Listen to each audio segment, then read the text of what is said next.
You're at a dinner table. Everyone is laughing, but no one is looking at each other. There's a glow reflecting off every forehead, that familiar bluish tint of the scroll. But then you notice one person.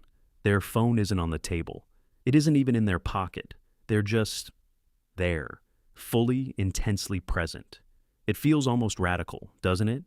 In a world where, if you didn't post it, it didn't happen, choosing to be invisible feels like a glitch in the matrix.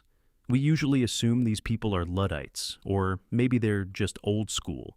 But the truth is much more fascinating. There is a specific psychological profile for the person who chooses to skip the digital noise.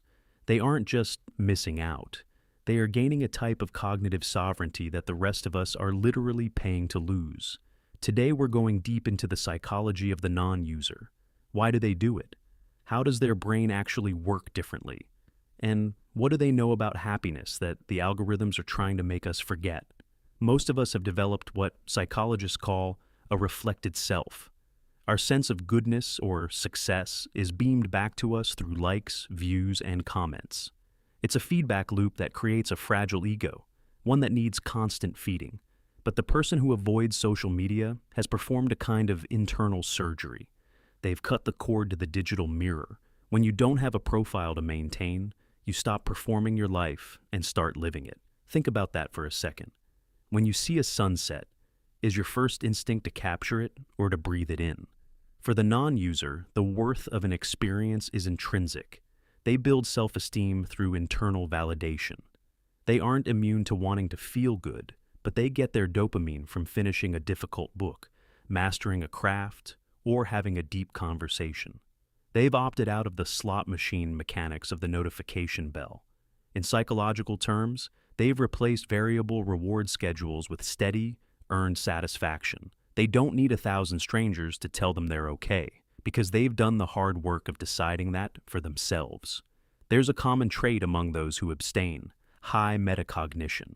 This is essentially thinking about thinking.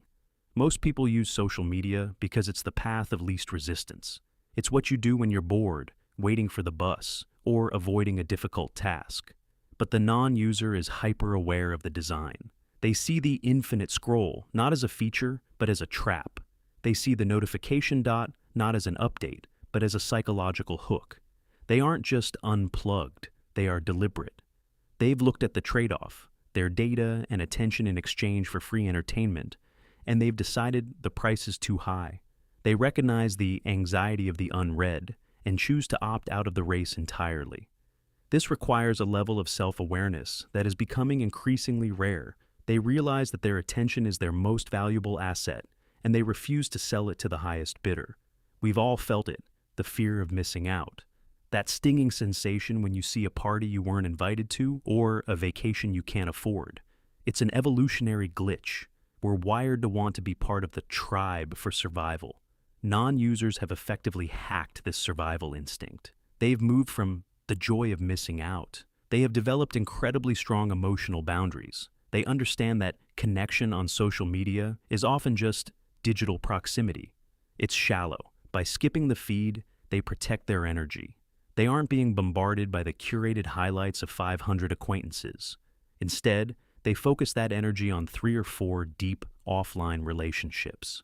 They've realized that you can't be everywhere at once, and trying to be online everywhere actually makes you nowhere in reality. Their boundaries aren't walls to keep people out. They're fences to keep their peace of mind in. Let's talk about the brain. We know that social media is shrinking our attention spans. We've become used to 15-second bursts of information. Our brains are being rewired for distraction on demand. The person who stays off these platforms is essentially brain training in a way the rest of us aren't. Because they aren't constantly switching contexts, from a news report to a dance video to a political argument, their ability to maintain deep work is significantly higher. Studies consistently show that non-users report lower rates of clinical depression and anxiety. But beyond that, they report a sense of clarity. Their internal monologue isn't crowded with the voices of influencers or the vitriol of comment sections. When they sit down to think, they are alone with their own thoughts. That sounds terrifying to some, but to the non-user, it's a superpower. So, what drives someone to actually delete the apps? For some, it's a privacy concern, the feeling that they are being watched and packaged into an algorithm. For others, it's pure exhaustion. The performative nature of the modern world is draining, but the deepest motivation is usually a hunger for presence.